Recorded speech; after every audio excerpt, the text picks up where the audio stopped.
This meeting will include a Health Human Services Committee agenda for 1 p.m. in room CR 225. And we have a full complement here on our very first SOUL committee hearing. So there's myself as chair, Senator Joyce and Buenaventura. Vice Chair, will you introduce yourself? Hi, Henry Aquino. Okay. Everybody. And to my left, it is Senator Shimabukuro, aloha. Jared Kyoho Kalole. Aloha. Okay, thank you very much. Okay, this meeting is being streamed live on YouTube. In the unlikely event that you have to abruptly end this hearing due to technical difficulties, the committee will reconvene to discuss any outstanding business. So 1 p.m., January 29th, conference room 225 and via video conference. For those on Zoom, your audio will be muted and video disabled until shortly before it is your turn to testify.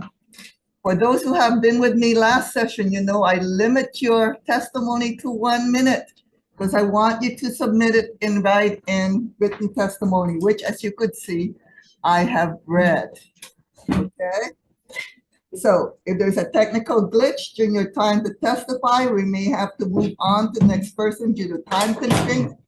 I will be reading a list of individuals who submitted written testimony for each measure. We apologize if the closed captioning does not accurately transcribe the names. If you're interested in reviewing the written testimony, please go to the legislator's website. You'll find a link on the status page for the measure. We appreciate your understanding. Remind you that the committee does have your testimony, that I have reviewed it. So I encourage you to use your time to either add additional comments or stand on your written testimony. So first up, we have SB 343 relating to mental health. Director Tommy Johnson from Department of Corrections, are you present? In support, testifying in support. Next up, we have Rochelle Araki testifying for DCCA, providing comments. Please come on up, identify yourself, and please proceed. Good afternoon, Chair Sandra Ventura, members of the committee. My name is Rochelle Araki. I'm the Executive Officer at DCCA, and I stand on our written testimony providing comments. Okay, thank you very much. Okay, next up, we have Board of Psychology, Christopher Fernandez, providing comments. Good afternoon, San Buenaventura. I'm sorry, Senator San Buenaventura. My name is Christopher Fernandez. I'm the Executive Officer for the Board of Psychology. I am here on behalf of the board to stand on this written testimony offering comments. Okay, thank you very much. Next up, we have Hawaii State Department of Health, the Behavioral Health Administration, providing comments on Zoom. Good afternoon, Chair, Vice Chair, and committee members. I'm Janelle Hernandez Armstrong. Oh, I'm sorry. Chief Psychologist for the Child and Adolescent Mental Health Division of the Department of Health. I appreciate the opportunity to testify remotely.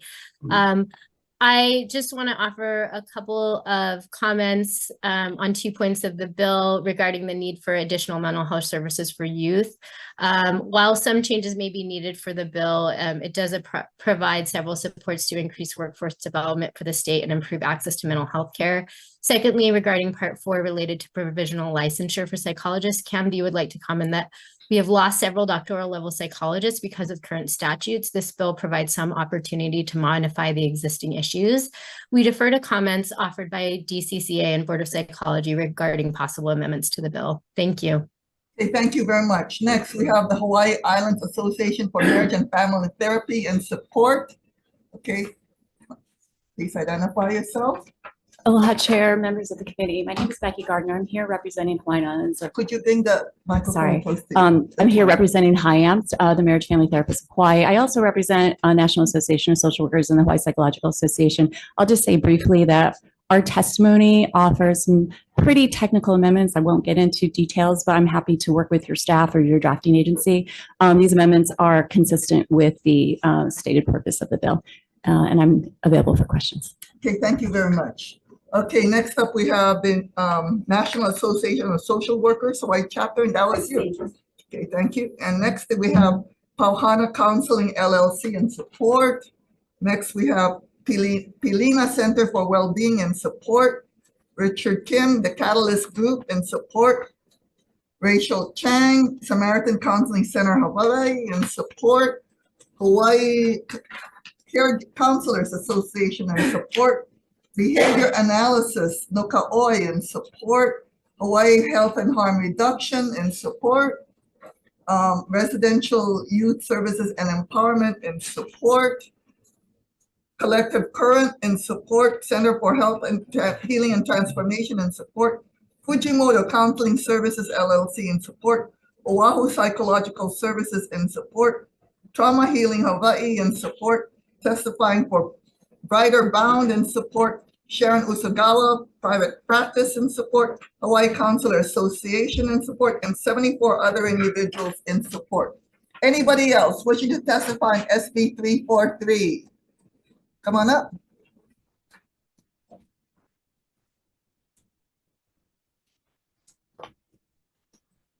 Good afternoon, Chair, Vice Chair, distinguished senators. I'm Alex Licton. I'm the legislative chair for the Hawaii Psychological Association. I'm sure you're well aware of acute provider shortage, waiting lists, sometimes months. This would increase the number of mental health practitioners in Hawaii. For psychology, for example, it would allow postdoctoral trainees who just need to complete the 1 year of supervised training for their full license. Their supervisors would be able to bill insurance for their sessions. That would allow agencies to take on more supervisees, as well as psychologists in private practice could take on trainees. That would prevent a brain drain to the mainland, where at least 21 other states have similar statutes. And I also believe that there's funding to help out the Department of Commerce and Consumer Affairs to manage the workload that this might create. Thank you very much. Okay, thank you very much. Anybody else? And I apologize, Dr. Licton. I thought I mentioned you on my list. Okay, I have it right here. Okay, anybody else wishing to testify on SB 343? Yes. Come on up. You have 1 minute.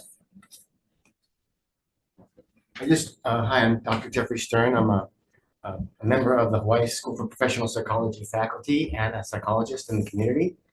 I just wanted to share with you that one ad I can provide with you on this issue is that I see the students who arrive, finish their internships, and then don't have options. And so they need to get these hours, and this would allow them to get their hours and stay here. That's a big one, because we have about 17 to 25 students going through internship here that are local. And if they don't have postdoctoral opportunities, they may not stay here, and often they do leave. Hopefully they come back, but they do leave for postdoctoral opportunities on the mainland. Thank you. Okay, thank you very much. Anybody else wishing to testify on SB 343? Okay, seeing none. Members, any questions? Okay, I have one for DCCA. Could you come up? Department of Commerce, Consumer Affairs? Okay, so the Hawaii Psychological Association, the NASW, and the Marriage and Family Therapist people, they all have the same requests for amendments. Basically, have you had a chance to look at their proposed amendments?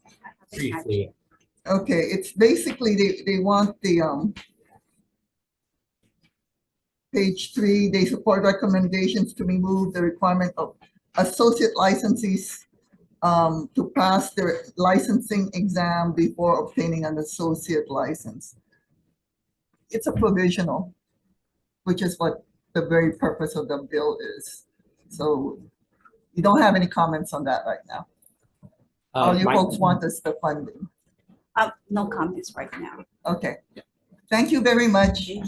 Anybody else wishing to testify on SB 343? If not, we're moving on. SB 1444, relating to mental health. First, oh, excuse me. Yeah, 1444. 1444 relating to mental health. First up, we have Rochelle Araki for DCCA. Come on up for providing comments. Good afternoon, Chair, members of the committee. My name is Rochelle Araki, Executive Officer for DCCA, and I stand on our written testimony providing comments. Thank you. Okay, thank you very much. Next, we have Christopher Fernandez, Board of Psychology, providing comments. Thank you, Chair. The board, I'm here to stand on the board's testimony, offering comments on this. Okay, sounds good. Thank you very much. Next, we have Alex Licton, Hawaii Psychological Association and Support.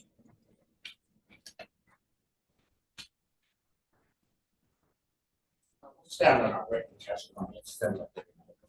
Thank you very much. Next, we have National Association of Social Workers, Hawaii Chapter and Support, Becky Gardner.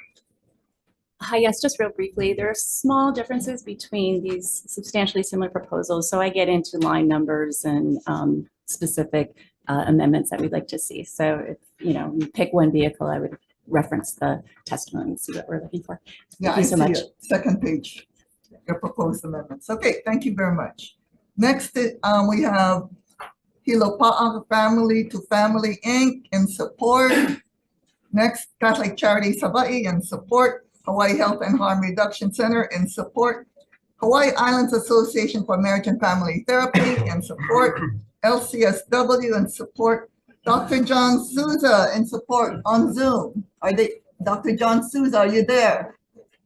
Unfortunately, they're not unavailable on Zoom, Chair. Okay, members, any questions on SB 1444? Okay, seeing none. SB 760, relating to psychologists. First up, we have Department of Commerce, Corrections and Rehabilitation, Director Johnson in support with exclusions. Yes.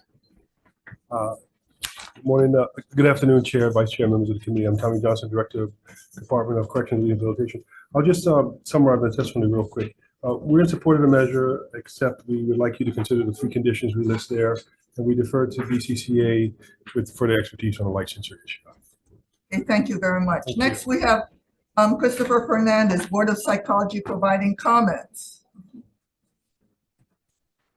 Thank you, Chair. The board wishes to stand on its testimony, offering comments. Okay, thank you very much. Next, we have Department of Attorney General providing comments. Deputy AG, oh, you're in person. Good afternoon. I'm Deputy Attorney General Andrew Kim. As provided in our written testimony, our office identified one instance when the bill may contain an unlawful delegation of legislative power. The bill references the most current version of the Diagnostic and Statistical Manual of Mental Disorders. This reference to the most current version appears to incorporate future amendments to the manual, which may be an unlawful delegation. Our office has provided a recommended amendment of specifying the current version and added a provision to allow revision through agency rulemaking. Thank you. Okay, thank you very much. Next, we have Mayor Kawakami for the County of Kauai in support. Next, we have INET Med RX2 in support. Joel Velasquez, are you on Zoom? Nope. Okay, next we have, They are available on Zoom. okay, please proceed.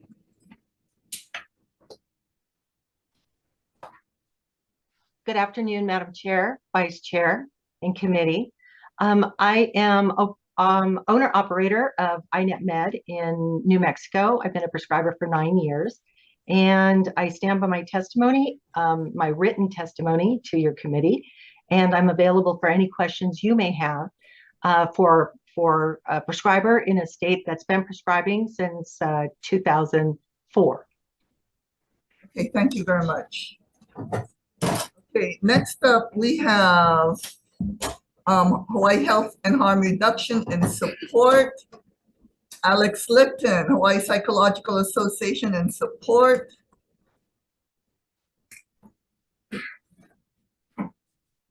Good afternoon again. You're well aware of the shortage, 75% shortage of native psychiatrists on the Big Island. This bill would allow a demonstration project for psychologists who have completed a 2-year program in psychopharmacology beyond the doctorate, 1 year of supervised training in order to work in collaboration with a medical doctor to prescribe. Opponents have been saying for over 30 years that it's not safe. A couple observations. If it's not safe, why did the GAO say that there were very few adverse effects in the federal system, Department of Defense, Indian Health Service, over 30 years. Suicide rates have gone down in New Mexico since psychologists have prescription privileges. And also, what about the safety of people who can't get treatment, who are acutely depressed and suicidal? That should be considered also. Thank you very much for the opportunity. Okay, thank you very much. Next, we have Dr. Levunis of Hawaii Psychiatric Association in opposition. Okay, please proceed. Good afternoon, Madam Chair and members of the committee. Thank you for the opportunity to testify today. My name is Dr. Petros Levunis, and I'm president of the American Psychiatric Association, the national medical specialty representing nearly 39,000 psychiatric physicians across the country, including Hawaii. Psychologists simply do not have the requisite medical background or clinical training to prescribe. This would jeopardize patient safety, especially for our most vulnerable patients seeking treatment in health centers. Moreover, many patients suffer from comorbidities such as heart disease and depression or other complex medical conditions. We strongly encourage the committee to protect patient safety by focusing on solutions such as expanding audio-only telehealth services and access to the collaborative care model. Thank you very much. Okay, thank you very much. Next, we have from HPMA, Dr. Gerald Bush in opposition. Dr. Bush, are you present?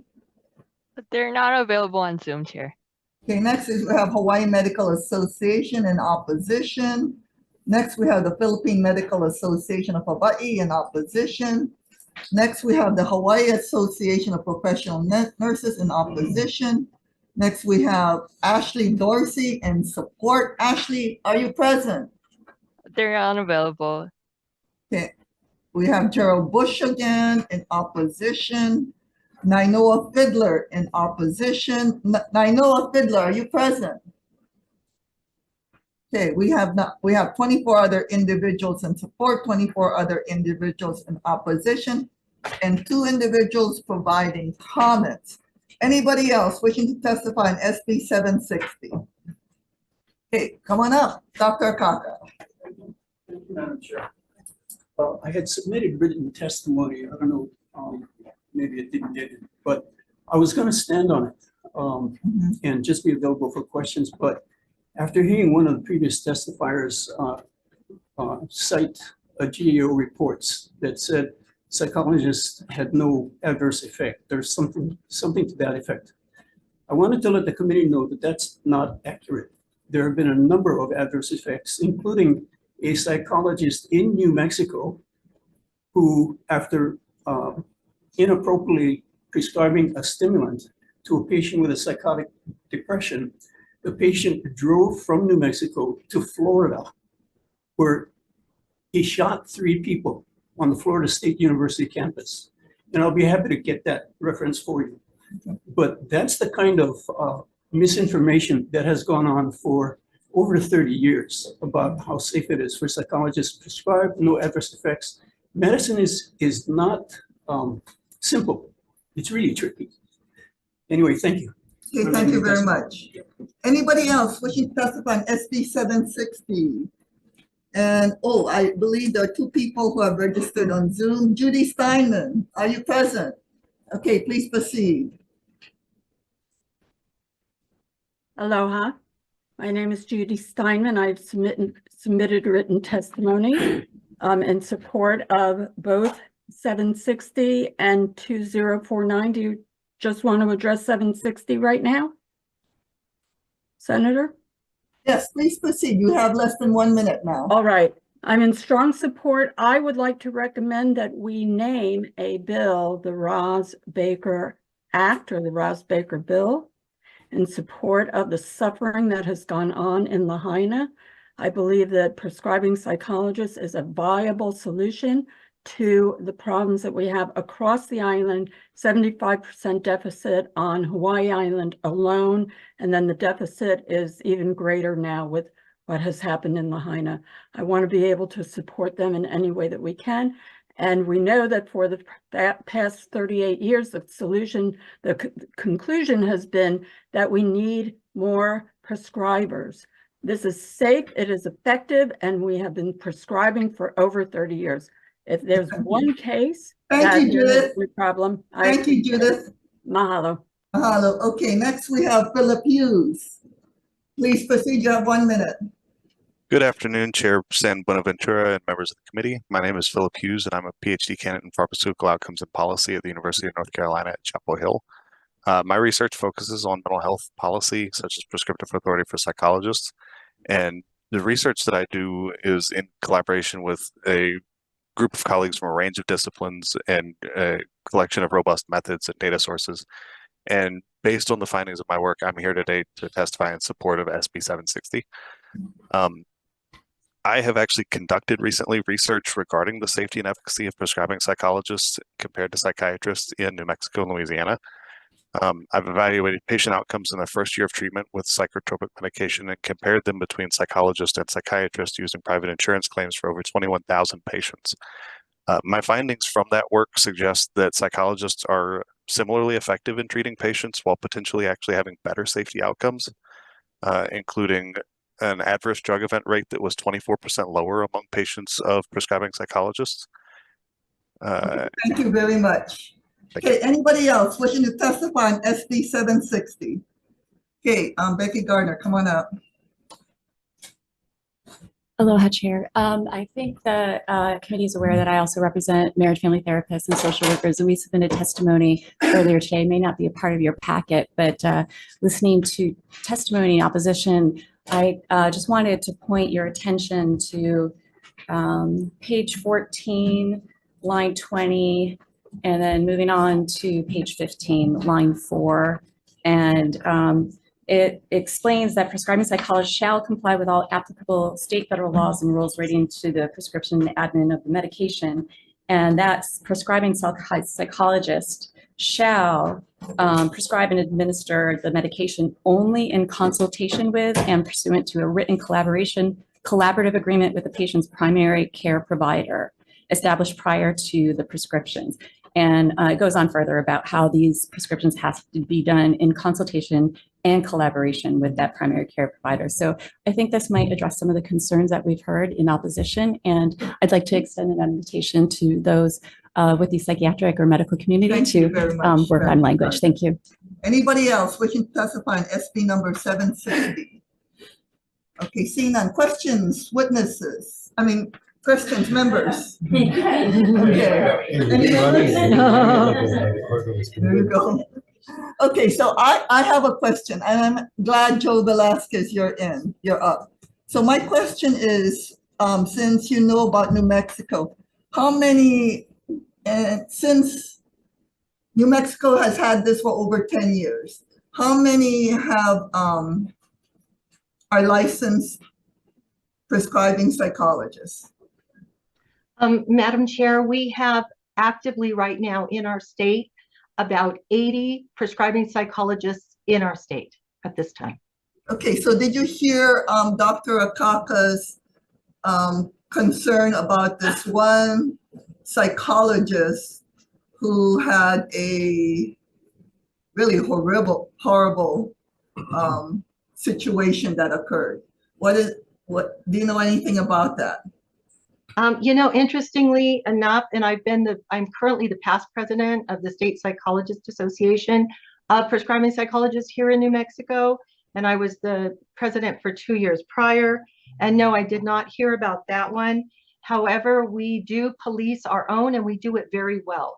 We will bring our prescribing psychologists in line if they're stepping out of line. For example, if they think they're going to be making, buku bucks, hand over fist, writing scripts for benzodiazepines, for example, they are brought into line, or we will police our own and they will be reported to their respective boards.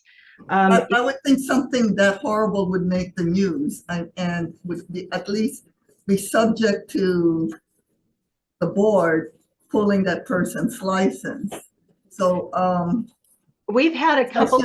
I'm aware of excuse me, Madam Chair. Go ahead. No, go ahead. Please proceed. There have been. You're always going to have a percentage of your experts, like nurse practitioners, psychiatrists, internists, whatever it is. You're always going to have a couple of yahoos. There's no doubt about it.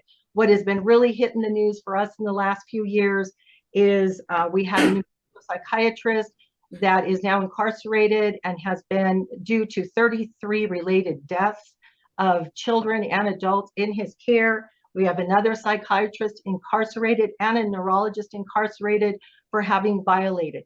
I would never suggest that that means all of psychiatry is bad or all of neurology is bad. You're always going to have a couple of outliers here and there. We have had 2 prescribing psychologists lose their license because our association reported them, and rightly so, because they were writing scripts outside of the formulary. That is acceptable. So we do need to, all professional organizations are going to police their own. Okay, thank you very much. Any questions for Joe Velasquez? Okay, I have a question for Director Johnson. Director Johnson, in your testimony, you talked about black box prescriptions. What are those? I have no idea. I'll bring up our healthcare administrator to explain. Okay, healthcare administrator. Okay, because in this bill, it actually lists Schedule 1, Schedule 2, Schedule 3 drugs that they are not allowed to prescribe even to adults. Correct. Black box warnings would be warnings that come from the FDA on prescriptions, and a lot of it has to do with age or known side effects that can be more dangerous than a typical side effect: nausea, vomiting, headaches. So you don't know whether or not any of those black box prescriptions are within the, it's a huge Formulary? list of drugs, the formulary that It they are is, and not some of gonna them be do have allowed black to prescribe. box warnings. Okay, so. And that was the recommendation from the Department of Health. We don't have the Department of Health. No, in a conversation that we had, that was one of their concerns, and I did concur with that. And again, that would go back to the testimony regarding working with the physician. A physician can write that prescription. Okay, so the actual bill, and I will emphasize that in the amendment, was that any prescription can only be done in collaboration with a primary care physician. Will you be okay with that? Yes. Okay, thank you. What is the no AMHD consumers? That sounds like to me adult mental health. That means everybody that's an adult. The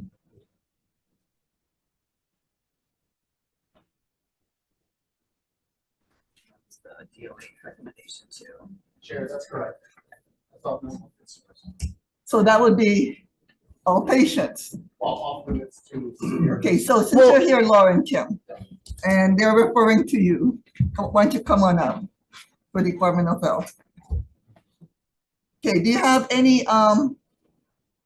objection? Did you have a chance to look at the substantial exempt formulary that the psychologist will not be able to prescribe? It's basically almost all of Schedule 1, Schedule 2, Schedule 3, which regular physicians will be allowed to prescribe, but not them. Yeah, so our clinical leadership is still looking at this, so the department has not taken a position. Okay. But in a previous measure, the department's recommendation was no off-label black box use, no minors, et cetera. My concern about the whole black box thing is if I refer to it without any description, it's going to be void as being ambiguous. Right, right.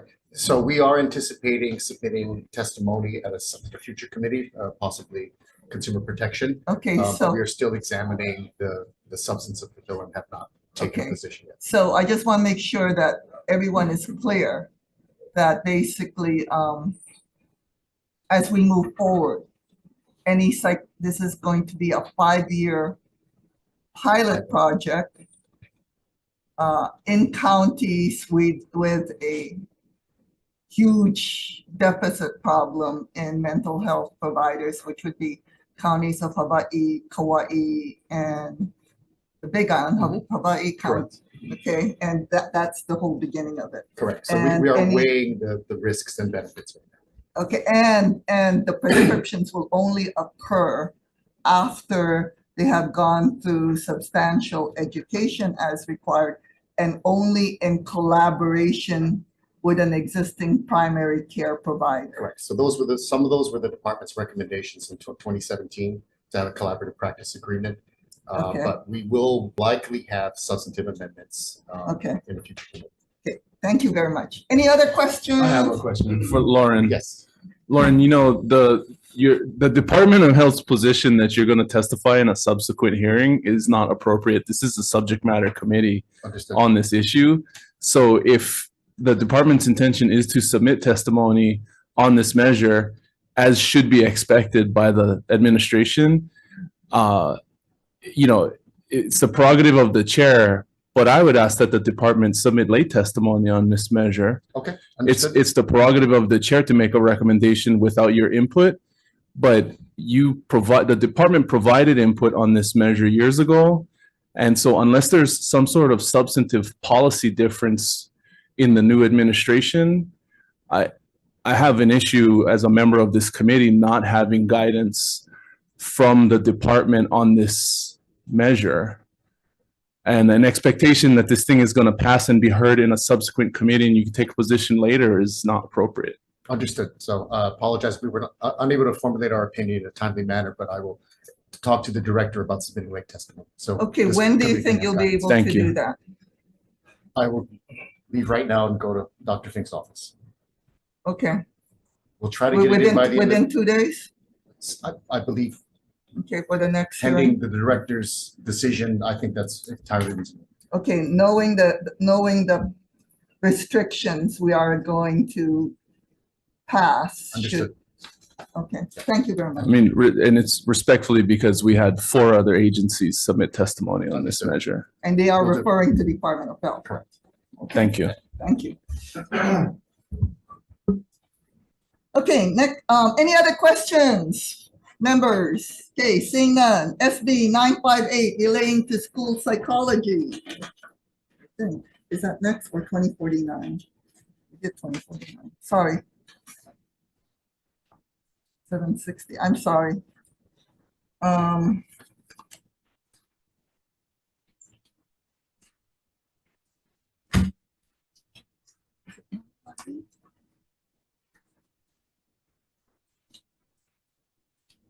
Okay, this 958, okay, everyone's agreeing with me. Good, thank you. I got confused there. SB 958 relating to school psychology. First up, we have Department of Education providing comments.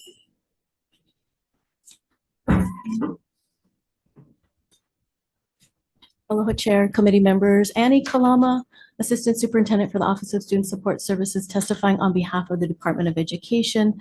The department stands on its written testimony, providing comments, and we're here if you have any questions for us. Okay, thank you very much. Next, we have Christopher Fernandez, Board of Psychology, providing comments. Good afternoon, Chair. I'm here to stand on the board's testimony offering comments. Okay, thank you very much. Next, we have Department of Attorney General providing comments on Zoom.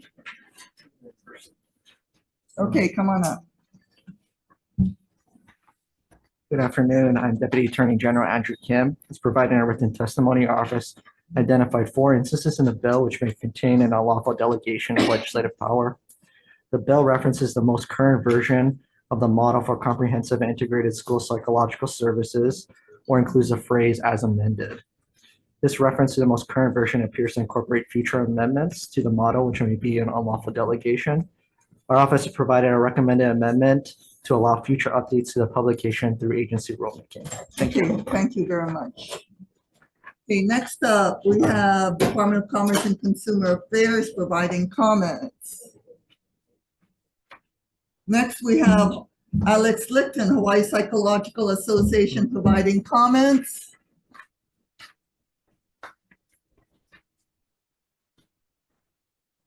Hello again. The Hawaii Psychological Association, we support the licensing of school psychologists, but not under the Board of Psychology. 48 states license school psychologists under the Board of Education. Texas does under the Board of Psychology, but that's different. They license school psychologists with a doctoral, not master's degree. In November of 2022, a sunrise analysis was done for the legislature, and the auditor emphasized that the scope of services in this bill is not clearly spelled out. That leaves it open that school psychologists may be able to go beyond just screening for special education and counseling for common behavioral disorders in the schools to treat the full range of and diagnose and treat the full range of mental health disorders, which they are not trained for. This bill would add 2 psychologists to the Board of Psychology, and we feel it's inappropriate. For example, if there's a licensing complaint, that should be heard by psychologists. Having 2 school psychologists on that board, we do not support. Thank you very much. Thank you very much. Okay, next up, Judith Clark, Hawaii Youth Services Network and Support. Judith Clark, please proceed. Aloha, Chair, members of the committee. I'm Judith Clark, Executive Director of Hawaii Youth Services Network, and we are in support of this bill. Following the Maui wildfire disaster, the need for mental health services for the surviving children, their families, and children and families elsewhere in the state was huge. But because school psychologists are not licensed in Hawaii, Red Cross and FEMA did not allow them access to the survivors, though the need was great. This is only one of the reasons why we need licensing for school psychologists. Thank you for this opportunity to testify. Okay, thank you very much. Okay, next up, we have Alec Marektik, Hawaii Association of School Psychologists and Support. Leslie Bonack, Hawaii Association of School Psychologists and Support. Noreen Cole, Hawaii Children's Action Network and Support. Randy Pereira, Hawaii Government Employee Association and Support. Osa Tui, HSTA and Support. 11 other individuals in support, 1 individual in opposition. Anybody else wishing to testify on SB 958? Come on up.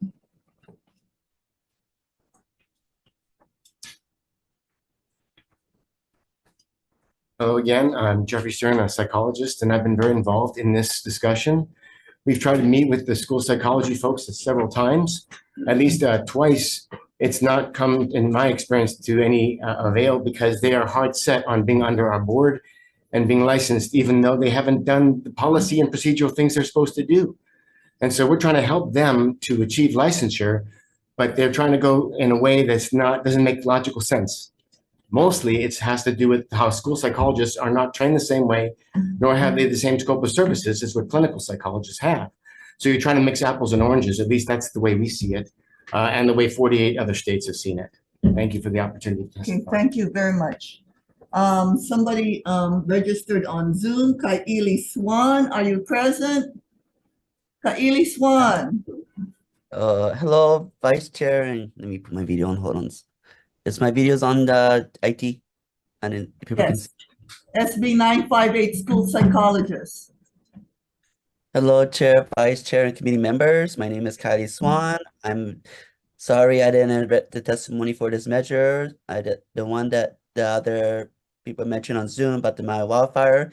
I would strongly support this bill because psychology is most important for kids to have talk to the counselor if they're in distress, if they need help. Please pass this bill. If you have any questions, please let me know. Thank you for letting me submit late testimony. Thank you very much, Kaili Swan. Okay, next, anybody else wishing to testify on SB 958? We have, like I said, 11 individuals in support, 1 in opposition. Questions, members? Board of Ed, I have a question. Board of Ed? Yes, Department of Ed. Sorry, Department of Ed. Okay, so you folks hire psychologists for schools now? Correct. Right? About how many? I think you testified to 60 or so? Yeah, we currently have 95 established positions. Uh-huh. 64 of those positions are filled. Okay, so, you know, I'm confused until I started hearing some testimony that apparently school psychologists have different education and requirements than regular clinical psychologists. Would the people you hire be able to be credentialed as school psychologists should this bill pass? So we have currently 20 of our field positions that already have national certification, so they would qualify. The But there's other, another 40 or so. that yeah, the won't be others able to. will not be able to. There will be something that they have to do, whether it's get additional coursework, passive praxis.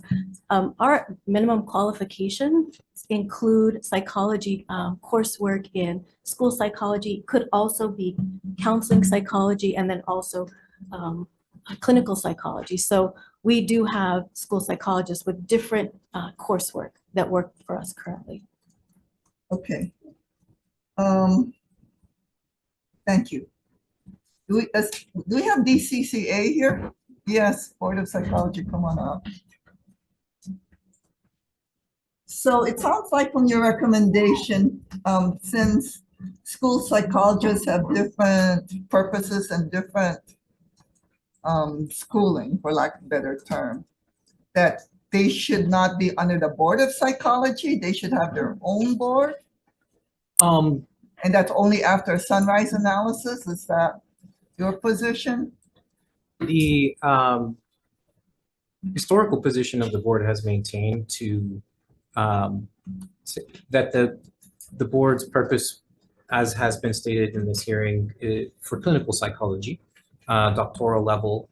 This bill would include master's level specialists. Yeah. And that has been identified in testimonies in the past, and this as a concern. So why can't school psychologists be under Board of Psychology? And let me give you an example, okay? And it's because I'm a lawyer by profession, and we have specialists who have masters like in taxation or environmental law, but we're still under HSBA, Hawaii State Bar Association, for credentialing. We don't have another bar for tax law, nor do we have another bar for environmental law. So why can't the Board of Psychology handle school psychologists? As stated in the testimony, the board has felt that its expertise would be more conducive to what it's doing right now, with the addition of school psychologists, specifically at the specialist level. Okay, thank you. Yeah. Any questions? DOE. DOE.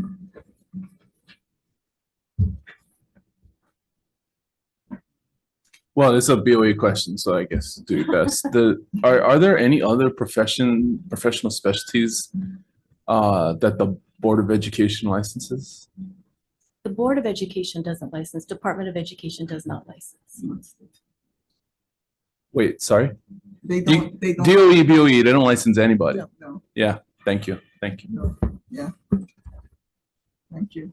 Okay, any other questions, members? Okay, seeing none, we're gonna move on. Okay, next up is SB 2049, which is basically another pilot project relating to psychologists, prescriptive authority. SB 2049, first up, Director Johnson, Corrections and Rehabilitation. Yeah. Yeah, thank you very much. Next up, Christopher Fernandez, Board of Psychology, providing comments. Thank you, Chair. I'm here to stand on the board's written testimony, offering comments. Okay, thank you very much. Next up, we have Derek Kawakami, County of Kauai, in support. Next up, we have INET Med, ARCS to Joe Velasquez, in support.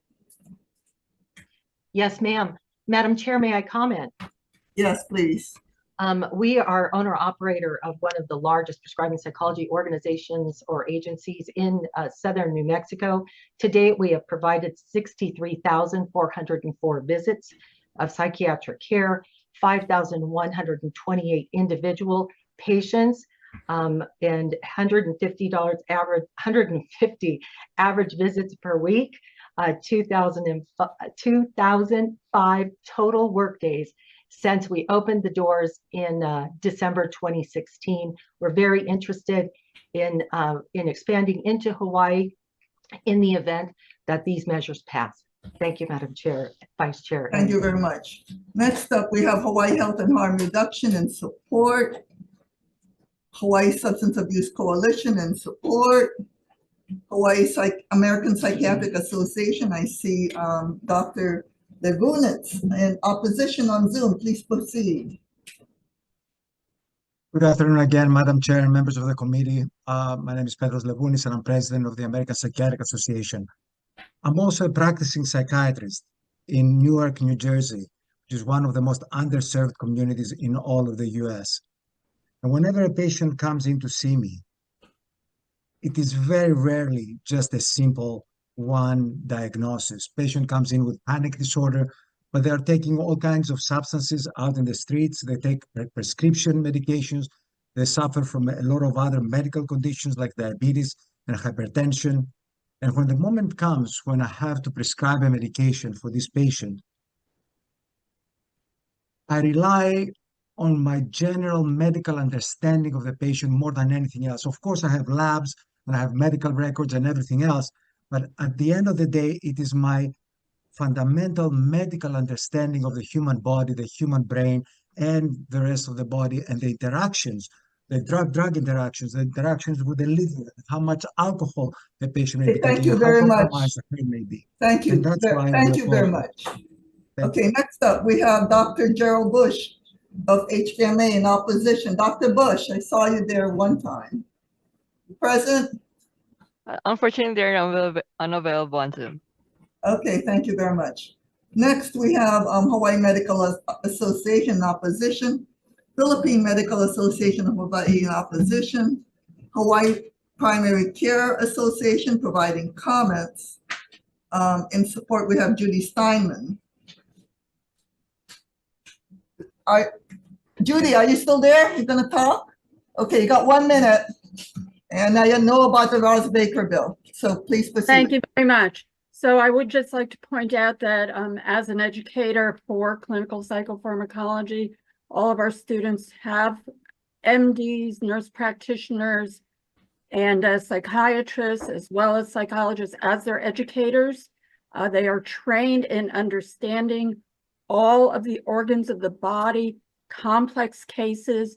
The study that we are working on with Joe Velasquez and her group and Philip Hughes has looked at the number of different complications that patients are exposed to, diabetes, hypertension, all of those conditions. Our students learn the physiology, they learn the biochemistry, and they learn the pharmacotherapeutics of all drugs, not just psychotropic drugs. So I just would like to point out that we have an extensive training. I'm happy to give you further details. Also, they are trained about black box warnings, which I can elaborate on later. Okay, thank you very much. Okay, we have Philip Hughes in support. Are you present? I am. Okay, please proceed. You have 1 minute. I would like to say the research to date is clear on prescriptive authority for psychologists in the fact that it is safe, reduces suicide rates, increases access to care, and reduces healthcare costs. Prescribing psychologists practicing in other states treat patients that are very similar to psychiatrists in terms of their comorbidities and clinical conditions, and they produce similar outcomes in doing so.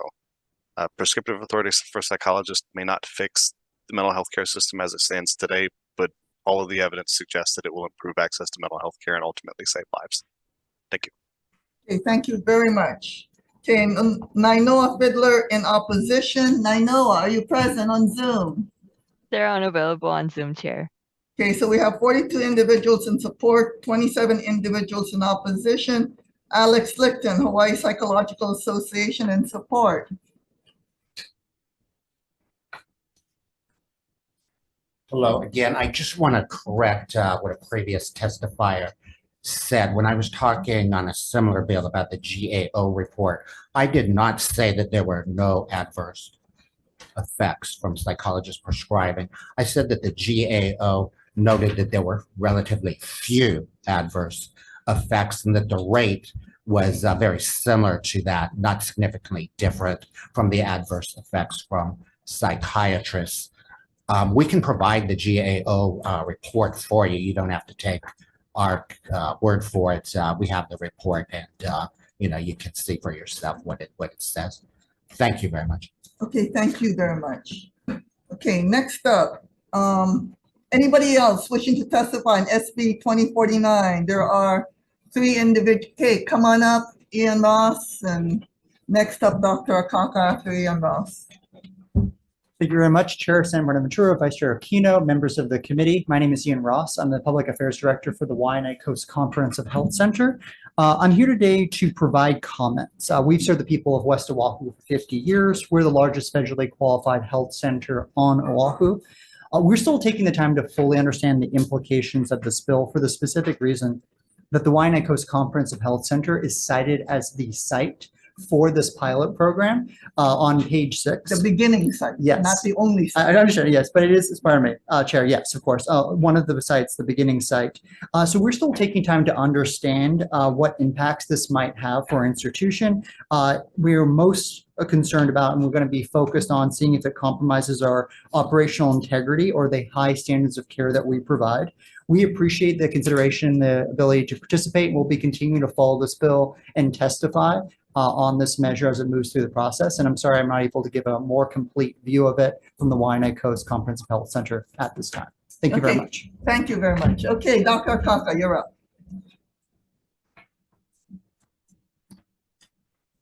The pilot program has already been done by the United States military in the late early 1990s that cost $6 million trying to train 13 psychologists, 3 of whom dropped out to practice medicine without going to medical school. It turns out in the ACNP, the American College of Neuropsychopharmacology report of February 15th, that the psychologists they scored so poorly in the cell anatomy exam that they got themselves graded on a separate curve from the rest of the class, where the highest scoring psychologist grade was raised to 100. And the other 2 psychologists in that class were graded on a curve relative to that one psychologist whose grade was raised. If that's the kind of training and testing, I have serious concerns. In addition, the tester cited is the APAPO, which is actually a lobbying organization for American Psychological, which was sued for $15 million by its own membership for deceiving them into paying lobbying fees. Is that who you want grading your test? A lobbying arm? Thank you. Okay, thank you very much. Okay, and we have Lee Esplin on Zoom. Please proceed. Aloha committee, thank you for allowing me to testify. I'm Dr. Lee Ebslin. I am testifying in support of SB 2049. I was the previous CEO of Kauai Medical Clinic, 15 years. I was also the CEO of Wilcox Hospital. On Kauai, we have a steadily worsening supply of primary care physicians. And in rural areas like Kauai, it's actually the primary care physicians that provide the bulk of psychiatric medication prescriptions. And you all know what our visits are like, 15 minutes perhaps, multiple problems being presented to us. And one of the problems may be a psychiatric issue, which we do not in our 15 minutes typically have the time to fully explore, and yet we prescribe the medications. The result in primary care office is often under or over prescribing. In addition, the psychiatric epidemic in America has worsened considerably, a tripling of psychiatric conditions in adolescents in the last 30 years. We have a real crisis and we need better solutions. And the psychologists prescribing where they have the time to. Okay, thank you very much. We may have questions later, so hang on, Dr. Ebslin. Anybody else wishing to testify on SB 2049? Okay, Becky Gardner first, and then Melody Young next. 1 minute. Aloha, Chair. On behalf of the marriage family therapists and the social workers. Have the microphone closed. Sorry. Yes, so I just wanted to draw this committee's attention to page 14, line 4, where it requires that the prescribing psychologist maintain an ongoing collaborative relationship with the doctors of medicine who oversee the general medical care of those patients. And then again, on page 17, they need to maintain an ongoing collaborative relationship with those doctors. And I also just want to emphasize this bill is focused on the federally qualified health centers. And as we just heard, the neighbor islands are especially troubled with this dearth of providers. And for patients to get to care, they'd have to spend a lot of money to come to Oahu. Thank you very much. Okay, Melody Young, 1 minute. Aloha, Angela Melody Young testifying on behalf of CARE. So I just want to make sure I'm correct. This bill is providing more flexibility within the pilot program to get more doctors to prescribe more pills. For psychologists to be trained so that they will be able to Prescribe more pills. Okay. So the answer to these perplexing concerns in psychology and mental illness from CARES' standpoint is not to prescribe more pills. The state law has a responsibility to be stricter actually with pill prescription. How are kids getting Adderall to study for their college exams? How do people get more pills to numb their pain to get through a workday? We should be addressing deep-rooted systemic flaws of mental illness and a society full of pressure, creating a sick world. And a pilot program to get people their prescription pills is not the answer. And I'd like to see more research about how prescription drugs are debilitating people. From the Federal Office Center for Medicare and Medicaid Services states, the CDC declares the drug overdose from opiate has increased. Thank you. Thank you. Anybody else wishing to testify on SB 2049? Okay, come on up. Please identify yourself. Aloha, my name is TJ Mullen. I come from the island of Kauai. Greetings, Honorable Senator Buenaventura, as the Vice Chair and the members of the committee. I'm a retired firefighter paramedic, and I'm a student of social work with the Thompson School of Social Work with UH Manoa, and I provide one-on-one mental health services on the island of Kauai to a multitude of patients and client presentations. I'm in support of this bill 2049. I also wanted to testify on 2 other of the mental health bills that appeared earlier. And what I just wanted to implore the committee and members that are making these decisions is that any bills that are before the committee that can provide us with more clinicians that are available to prescribe medication, anything that can remove barriers to insurance reimbursements coming into areas where there are interns being used for treatment, and anything to provide for more clinicians that are able to do psychiatric evaluations and prescribe medications, because what's going on is our clients are being coming to see us and we're having to hold them without a higher level of services, which is highly detrimental to their well-being. So I just implore you that we do need action in all these areas. So thank you for considering my testimony. Thank you. And thank you for coming from Kauai. Mahalo. Anybody else wishing to testify on SB 2049? Okay, members, any questions? Chair, I have a question for Dr. Evslin. Dr. Evslin, are you back? I'm back. Yes, but I have a question too after Senator Keo'apalole. Please proceed. Yes, Doctor, thank you for testifying.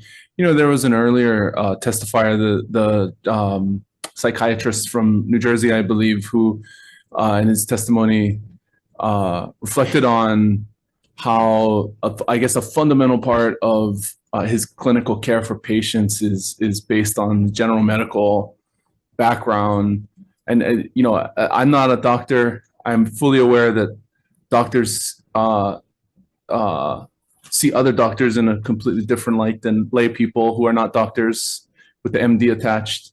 As a lawyer, I recognize in the professional practice, there's that sort of viewpoint between experts.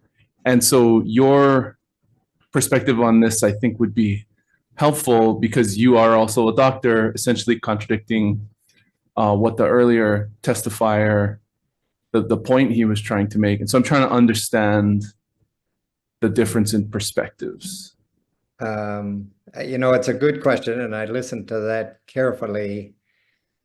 I think what's happening is we're underserving these patients using the primary care base, because we're not spending enough time understanding the problem often, and we're not necessarily thinking of the other modalities for treatment, such as cognitive behavioral therapy and so on. My belief with the psychologist prescribing is that they will put this into a perspective of other therapies they can use. And my guess is that they'll be prescribing less, not more. Not uncommonly, you go to a primary care doctor and you had this quick diagnosis of depression and you could end up on Prozac for the rest of your life. And I've found anyway with my relationships with psychologists is they attempt to underprescribe. In addition, I hear this as a collaborative arrangement where they are having an agreement with a primary care physician on the treatment of these people. So I do think that they're setting aside to some degree that issue of are they fully understanding all the other issues going on with this patient? And I close it with the fact that we really have a crisis. With the worsening of the psychiatric conditions across the country and the underserving of them, I think this broader approach where a person has the time to listen to the problem and prescribe less and stop the prescriptions quicker and use the other modalities and is doing it in collaboration with the primary care physician is a much better model. And the last thing I would say is it's not psychiatrists versus psychologists. It's, in my mind, it's really primary care versus psychologists. And we are underserving this population in our short primary care visits. I hope that answers your question.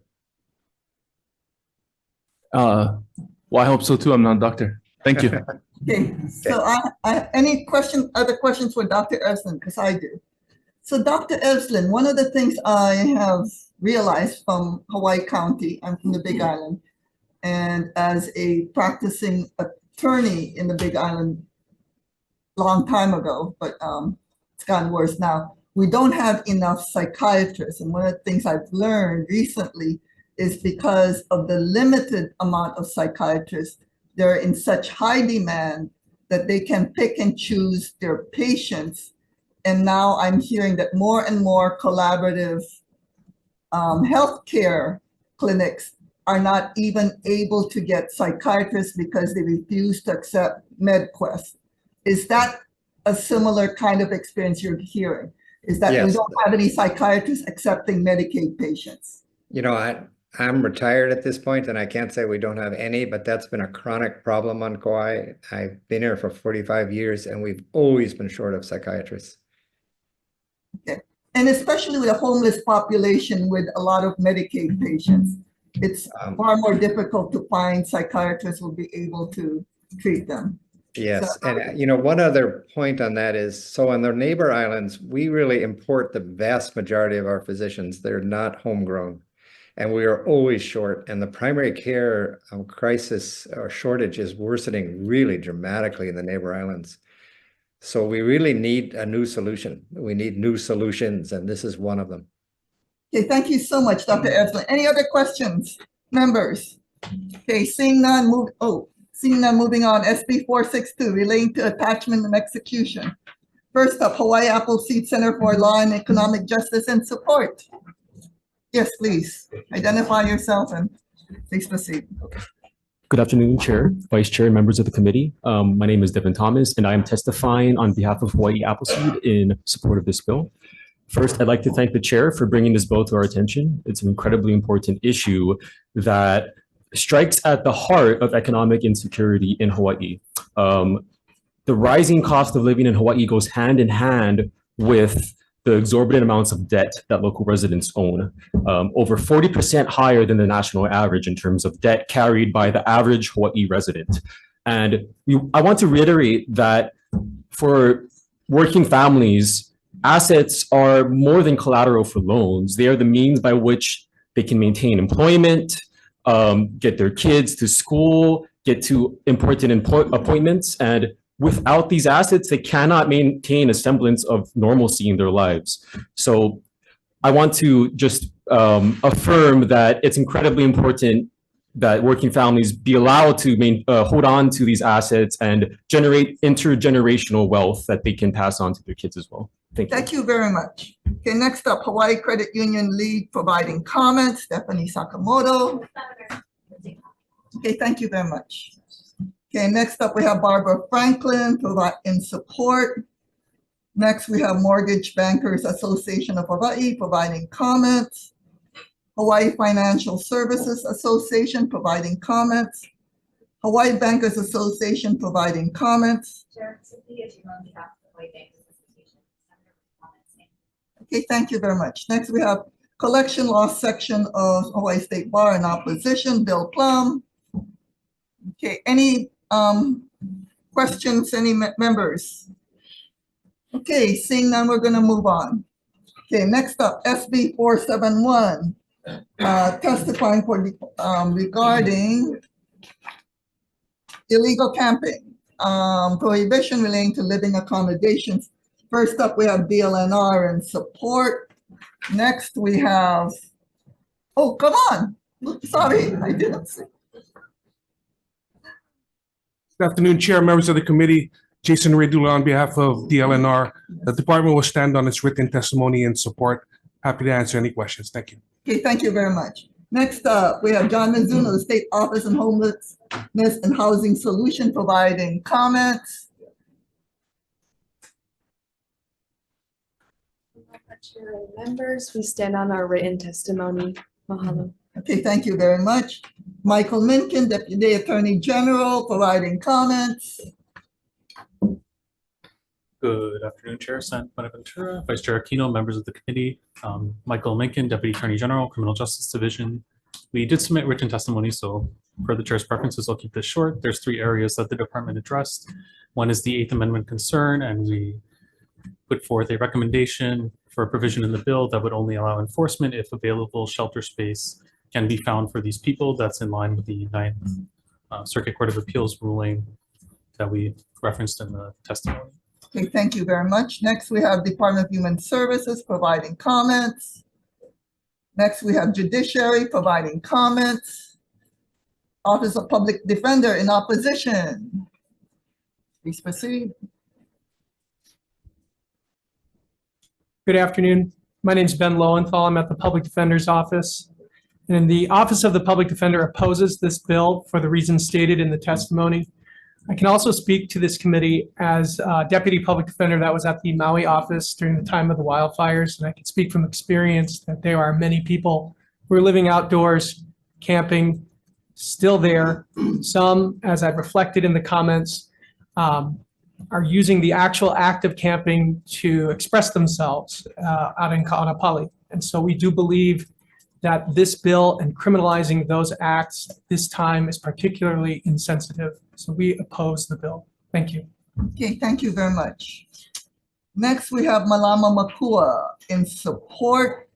Hawaii Youth Services Network providing comments. Oh, excuse me. Aloha. Go ahead. Aloha, Judith Chair. Judith Clark for Hawaii Youth Services Network. We're providing comment on this bill.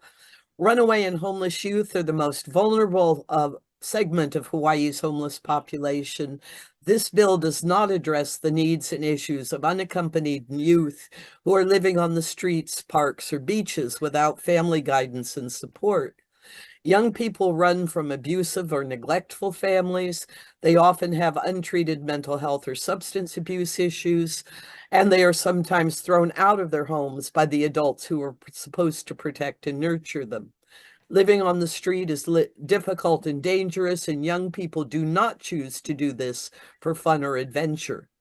If even a fraction of the homeless minors who are camping on public property were cited by law enforcement, they would far exceed the available bed space in emergency youth shelters. Camping in a designated safe zone is not safe or appropriate housing for these youth. This bill will not help our homeless youth. Thank you for this opportunity. Okay, thank you very much. Next, we have Food Not Bombs Hawaii in opposition. I see Dave Mullinex here. Please proceed. Aloha, I'm Dave Mullinex. I've been Food Not Bombs. We've been feeding the homeless for 13 years. We feed 500 homeless every week. We are totally opposed to this bill. Basically, you're trying to solve a problem like with using a hammer to pound in a nail. And the reason we have so many homeless is because we don't have enough affordable housing, and we have the lowest pay in the country. So if you want to really fix the homeless problem, we need to get more affordable housing, and we need to get our minimum wage to a living wage. This is going to help criminalize the houseless, which is not working. The city and county has had these sit-lie laws now for 13 years, and we have not seen a decrease in homelessness because of these laws. It's not going to it's going to make it worse for the houseless to pass this. I know it looks ugly, but they have nowhere else to go. So it's up to our responsibility to provide housing for them. Thank you so much for the opportunity to testify. Okay, thank you very much. I'm here for comment if you need it. Okay, thank you very much. Okay, next we have Doug Matsuoka, Hawaii Guerrilla Video Hui in opposition. Next we have Neighborhood Place Apuna in opposition. Gina Salcido in support. Please proceed. Chair, Vice Chair, members of the board. I'm Gina Salcedo. I live out on the west side, and we see the big issue every day. And the issue we have with it, you cannot correct it if you don't have law enforcement. Because when they turn around and give you a ticket, it's like a swinging revolving door. If it's only going to be $25, you're going to have repeated offenders over and over. And I can also say with our kupunas, in having them the fence line, same fence line as the park line, I would not want them. I've been, advocating for the kupunas at Cal Beach Park, and our legislature knows that. They've been getting harassed every time by the encampments that don't have no camping permits. HPD has been called, but it's like tag and go. It's a revolving door. So we really need to ask ourselves, why is there still 630 of homeless population in the west side? The answer is it's a broken system. We have no measurements. Partners in Cares, we was informed Partners in Cares should have a measurement. We asked it for Partners in Cares measurement. And we brought issues up to the board earlier part, and our senator had turned around and said Partners in Care. We collaborate with Partners in Care. We asked it them. Her statement were, we don't have any. Thank you very much. And that's the State Department. Mahalo. Thank you very much. Okay, next up we have Austin Salcido in support. Hello, Honorable Senators. If I have your permission to give you folks some facts, I didn't know how to process through the mechanism of the folks' yes. computer. Can I have submitted to you folks? This is fact. As I read. We'll proceed. Okay, Yes, thank because you. you have less than 1 minute now. As my wife has stated, yeah, Partners in Care could not provide documentation or by measurement count. So I support this bill with amendments. We need some type of measurement, accountability, point and count of the state operations, not the city, because they're not coming before the neighborhood board to being transparent to our neighborhood board. We need to incorporate the city department planning permitting conditional use permits protocol into this measurement. So that way it will show transparency. These state operations do not come before the neighborhood board. We have no measurement there whatsoever. It's a broken system from the Department of Health. So by doing so, it's going to be transparent, and we're going to find out where all these operations in the residential area, because they may be escaping or being rejected by this businesses and ending up on our beaches. I feel that strongly, and I see that because we have a 27% on the island unsheltered. Okay, thank you. That's all I have. There'll I support it with probably be amendments. questions, okay, there'll probably be questions. Thank you. All right, Okay. I'll wait for that. Yeah, thank you. There's 12 other people in support. We have Nicholas Leverance in opposition. I see Nicholas here. Aloha, Madam Chair, Vice Chair, and members. Nicholas Leverance on behalf of the Hawaii Health and Harm Reduction Center in opposition to this bill. We do not believe that the further criminalization of homelessness and behavioral health problems is the solution. We do provide homelessness services in regions 1 and 6 here on Oahu, and we will note that we are always ready to provide folks with needed homelessness services. However, what we really need is more permanent supportive housing units in our communities, in the districts of those people represented here on this panel and across our state. And regardless of however the grants pass decision may come to pass from the United States Supreme Court, I will reiterate that our state constitution has the law of the splintered paddle within it, and that this kind of bill runs afoul of that. Mahalo. Thank you very much. Okay, next up, we have Lico Martin in opposition. Lico Martin, are you on Zoom? They're unfortunately not on Zoom, Chair. Okay, we have 15 other individuals in opposition and one individual providing comments. Anybody else wishing to testify on SB 471? Okay, I see. Okay, Melody Young, you have 1 minute. And I think I see ACLU back there. Did you want to go first? Well, you got called 1 minute. Angela Melody Young testifying in strong opposition. So I'm going to start with a focus on crisis outreach response engagement. And it's been a new strategy from the Belangi RD administration. Previously, the methods and strategies from the prior administration were law enforcement, Honolulu Police Department. And this old strategy is criminalizing and institutionalizing the residentially challenged homeless population. So the community does not like that. And although I'm only representing a small team at CARES, I'm not representing the state or the church or the city, the common notion and misconception of criminalizing and institutionalizing the homeless is from an antiquated era. STAR, Support Team Assisted Response from Colorado, the Denver version of CORE, Loaves and Fishes is an anti-poverty hunger relief agency serving food and leadership services, a 51-acre master plan community providing affordable permanent housing and a supportive community for men and women coming out of chronic homelessness. And it's been alternative initiatives from the Foundation of Compassionate Care. So this policy is backwards, and we're looking at 2018 Hawaii revised I'm sorry, statute. we don't have enough time. Okay, ACLU, you have 1 minute, and I've got to be really strict because I'm out of here in 10. So please. Aloha Chair, Vice Chair, committee members, Carrie Ann Schultz, a policy director. We oppose this measure. In short, it is targeting the houseless people, criminalizing individuals for living in outdoor public spaces not designated as a state or county camping location violates the Hawaii Constitution of cruel and unusual punishment as applied to houseless people who have no access to housing or adequate indoor shelter. We need to invest in strategies, harm reduction that you heard from our experts here. We need to invest in affordable housing, housing vouchers, comprehensive services, drop-in centers, and we also support the safe zone. But this measure is coercive, it is going to be ineffective, and it's just another way of criminalizing houseless people. And this is what we need. We need more of this housing instead of sending people the go to jail card, which is the most expensive, least effective response for people in the community. Other states have invested in best practices. Houston, a few other countries, they have significantly reduced their population, and we can do it too together. Mahalo, Okay, thank you Senators. very much. Anybody else wishing to testify on SB 471? Okay, questions with members? I have a question for the AG. Attorney General? I'm wondering whether this triggers the Kapakai analysis. Sorry, could you elaborate?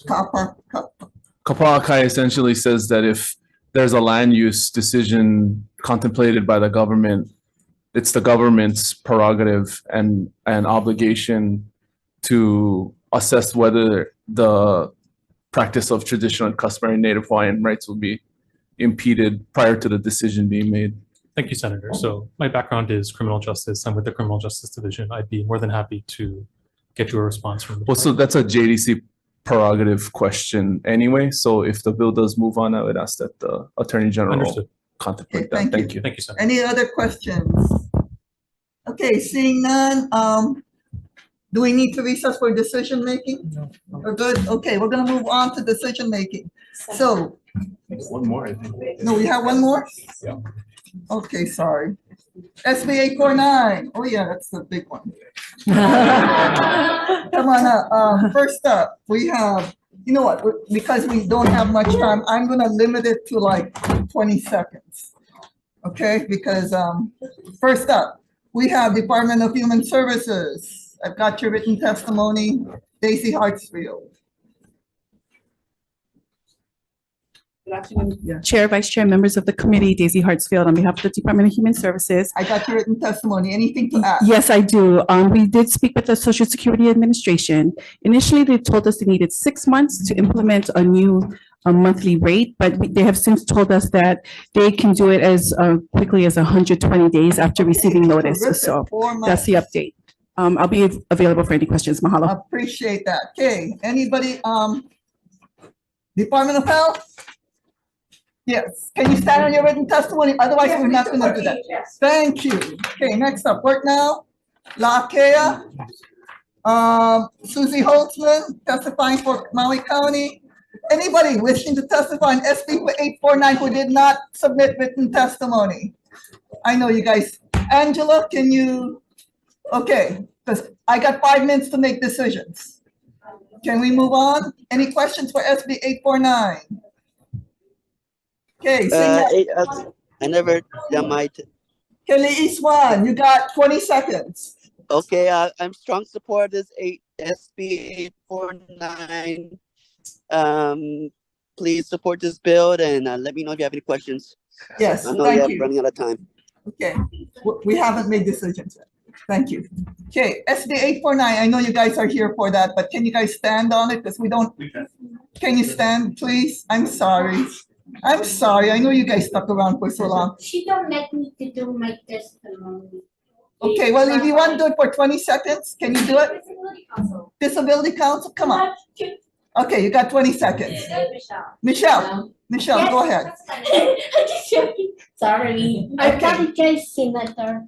Okay, and Chair and the council. Yes, Michelle. There's Senator Joy and Senator Henry. My name is Michelle Moralt. I am a support of 849. This bill is important because I need to have a cell phone, so when I travel on the handy van, I can call my caregiver when I am late, because the handy van is always late dropping me off or picking me up from my house. Only late at night, I live in the foster home. Michelle. So thank you. Yeah, thank you. No, I will need to make decisions, Melody, I'm sorry. Do you really need to? You got 10 seconds. 1, 2, go on. Angela Melody Young Cares. I'm just testifying to say that in the federal regulations with long-term services and supports for disabled people, they segregate the definitions in the medical facility definitions by assisted living facilities, community care, foster family homes, expanded adult care, and nursing facility level care. So in order for these people to get their benefits, it has to be more simple so that we know what you're doing. Okay. Thank you, Melody. Okay, anybody? No, for 849, this is for adult foster care homes. Yes. Okay, you got 10 seconds. Okay. I'm Austin Salcedo. I'd like to share this with you folks. No, sir. Okay. It relates to this because basically for unlicensed care home, I'm concerned about this not for unlicensed. MOA together with the state ARCH and the city DPP conditional use permits to allow into this, because we don't want unlicensed care home No. facilities to operate. We're not doing that. Not for this bill. Oh, yeah. Okay, thank you. Thank you. Anybody else for SB 849? Questions, members? Can we move on to decision making? Okay, so for SB 343, Chair's recommendation is to pass with amendments, except that we're going to add in an appropriation the amendments are, we're going to add in an appropriation section with blank appropriation. Basically, there's an appropriate out of the general revenues of the state of Hawaii, the sum of blank as may be necessary to the establishment of the license stated herein, with delay of implementation of the act by 2 years. And we're gonna put in the appropriation requested by DCCA in the committee report. Any comments, questions? Seeing none, Vice Chair for the vote. Chair votes aye. Okay, all members are present. Any noes, any reservations? Recommendation is adopted. So SB 1444, Chair's recommendation is passed with amendments.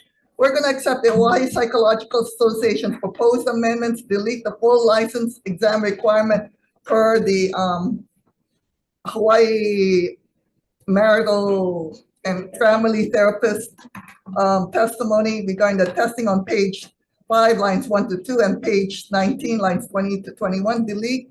from page 41, line 6 to 9, and insert the language for Board of Psychology, which inserted the language for Board of Psychology testing. We're going to delete that. We're going to add the HPAA and NASW's insertion of additional purposes and propose amendment to page 47, line 12, page 48, line 14, and basically add in, flaw in on page 2 following the regulatory oversight phrase. Add an appropriation and make it effective 2 years after approval. Any comments, questions? Seeing none, Vice Chair for the vote, Chair votes aye. Okay, this is for Senate Bill 1444 SD1. All members are present. Any reservations? Any noes? Recommendation is adopted, Chair. So for SB 760 and SB 2049, Chair's recommendation is to defer decision-making until the next hearing. As far as SB 958, and the reason for that, we're gonna wait for Department of Health's response. SB 958, Chair's recommendation is to pass with amendments. We're gonna basically delete everything and include insert in a working group established with the Department of Education Superintendent or ASME as chair. Members would include a DCCA's licensing administrator or ASME, a Board of Psychology member, a member of the Hawaii Association of School Psychologists, and require that working group report to the legislator within 20 days of the 2025 legislative session and add an effective date of December 31, 2050. Any comments, questions, concerns? Seeing none, Vice Chair for the vote. Chair votes aye. Okay, thank you very much. Senate Bill 958, it's a SD1. Okay, all members are present. Any reservations? Any noes? Recommendation is adopted. SB 462, Chair's recommendation is to pass as is. Any comments, questions, concerns? Seeing none, Vice Chair for the vote. Chair votes aye. Okay, Senate Bill 2049 as is. Any reservations? Any noes? Recommendation is adopted. SB 471, we are going to pass this with a lot of amendments. We're going to accept the Attorney General's proposed appropriation. 471. Oh, we didn't do 462? I'm sorry, for 462, it's as is. Okay. Chair votes aye. For SB 462, as is. Any comments, questions, concerns? Seeing none, Vice Chair for the vote. Okay, all members are present. Any reservations? Any noes? Recommendation is adopted, Chair. SB 471, Chair's recommendation is to pass with substantial amendments. We are going to accept the Attorney General's proposed amendment. We are going to, in section 2 sub B, we're going to accept from the violations that a violation in this section without having been cited for a prior violation within 3 months of the previous violation is not a petty misdemeanor, but is punishable by a fine of not less than $50. We're going to amend section 4 from the governor to county or state to establish safe zones. Section 5, we're going to add in that shall not be a violation of this section if there are no safe zones designated by the county or state within 5 miles of the prohibited area in which overnight between 7 p.m. to 7 a.m. stays by residents are allowed. In designating a safe zone, the county or state may collaborate with private landowners and contract with public or private organizations to generate such safe zones. Delete lines 3 to 4 on page 4. We're going to amend section C from the governor to the State Office of Housing and Homelessness Solutions. We're going to delete everything after safe zones on page 4, line 17 to 19. We're going to add in a section that allows for an exception of areas that have been declared that are subject of an emergency proclamation. And because the amendments are substantive, we're going to add in a effective date of December 31, 2050. Any comments, questions, concerns? Seeing none, Vice Chair for the vote, Chair votes aye. Okay, all members are present. Any reservations? Reservations. Okay, reservations for. No vote. Okay, Senator Keokolole. Reservations, no vote for Senator Awa. Any other reservations or no votes? Recommendation is adopted, Chair. Okay, just to be sure, my committee clerk tells me that I need to say that SB 760 and SB 2049 is going to be deferred for decision-making to Monday, January 29th at 1 p.m. in CR 225. Hey, thank you very much. We are adjourned.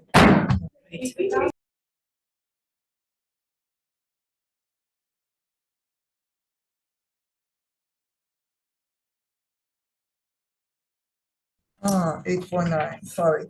For SB 849. Okay, oh yeah, that's a big one, sorry. We're gonna accept all of Department of Human Services amendments, which is basically to increase it. The general allowance is $75, right? So you can get your cell phone. And we are going to accept the increase of $138.10 from January. Well, we're going to leave blank the beginning because according to DHS, they can make it sooner than January 1st, 2025. Okay, so we're going to increase the allowances for both the residential care homes classified as facility type 1 and residential care homes for facility types 2 by $32.10. Okay, thank you very much. And can we adjourn? Oh, chair votes aye. Okay, Thank you. all members are present. Any reservations, any no's? Recommendation is adopted, Chair. Thank you. Okay, can we adjourn now? Yes. Okay, we are adjourned. Thank you very much for sticking around.